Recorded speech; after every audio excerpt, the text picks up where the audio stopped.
یہ بہلول بھی اسی قبیلے کا فرد تھا، دجلہ کے کنارے مٹی کے گھروندے پاؤں پہ بناتا ہے اور انہیں مسمار کر دیتا ہے۔ وہ کبھی آپ نے دیکھا ہوگا کہ بچے ریت میں اپنا پاؤں رکھ کر کے اوپر سے ریت تھپک لیتے ہیں اور پھر پاؤں ہولے سے نکال لیتے ہیں، بچ جائے تو بڑے خوش ہوتے ہیں، اور جب کھیل ختم ہو جاتے تو اسے گرا دیتے ہیں اپنے ہاتھوں سے۔ بہلول بھی اسی شغل میں لگا ہوا ہے۔ بہلول یہ کام کر رہا ہے، گروندے بناتا ہے گراتا ہے، گروندے بناتا ہے گراتا ہے۔ بادشاہ گزرا، پوچھا بہلول کیا کر رہے ہو؟ ہنس کے کہا جنت کے مکان بنا رہا ہوں۔ کہا بیچتے ہو؟ ہاں بیچتا ہوں۔ کتنے کا؟ 10 روپے کا، سیل لگائی ہوئی ہے۔ بادشاہ مسکرا کے گزر گیا، دیوانہ ہے، مجنوں ہے، اپنی موج میں لگا ہے۔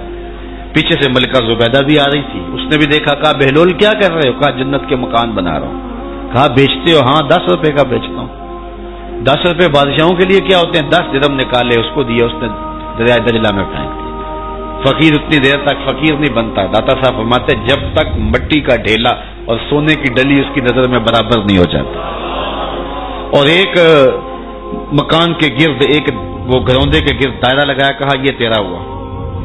ملکہ گزر گئی، بادشاہ بھی چلا گیا۔ شام کو اپنے محل میں پہنچے، بادشاہ سویا، منظر جاگا کہ حشر کا دن ہے، پھر جنت کا منظر ہے، جنت میں بڑے بڑے خوبصورت مکان ہیں۔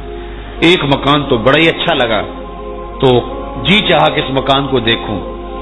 تو جب قریب گیا تو دروازے پہ لکھا تھا ملکہ زبیدہ۔ شوق سے آگے بڑھا تو دربان نے روک دیا، کہا یہ ملکہ کا ہے۔ کہا وہ میری ہی ملکہ ہے۔ کہا دنیا کے ضابطے اور ہیں، آخرت کے ضابطے اور ہیں۔ بادشاہ کی آنکھ کھل گئی، بے چین ہو گیا، ملکہ کو بیدار کیا، کہا تو کون سا نیک عمل کیا ہے؟ میں نے جنت میں تیرا یوں مال دیکھا ہے۔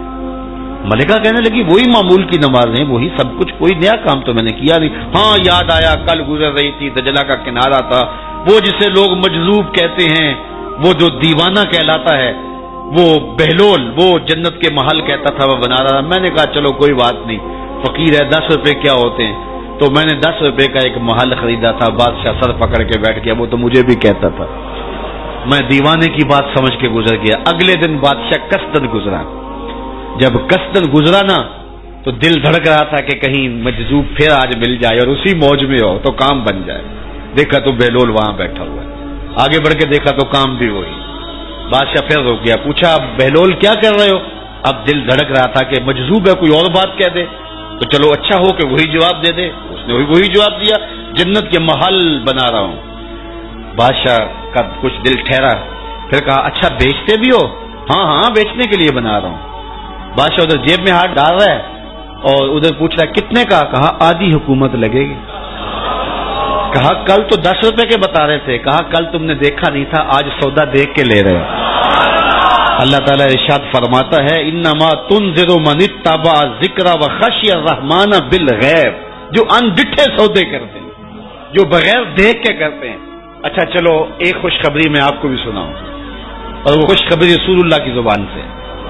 حضور نے فرمایا طوبی لمن رآنی وآمن بی وطوبی 7 مرات من لم یرانی وآمن بی۔ فرمایا صحابہ تمہیں مبارک ہو ایمان کی کہ تم نے مجھے دیکھا اور میرے اوپر ایمان لائے، اور کہا انہیں 7 مبارکیں ہوں جنہوں نے مجھے دیکھا بھی نہیں ہوگا اور پھر بھی ایمان لائیں گے۔ انما تنذر من اتبع ذکر وخشی الرحمن بالغیب فبشرہ بمغفرۃ واجر کریم۔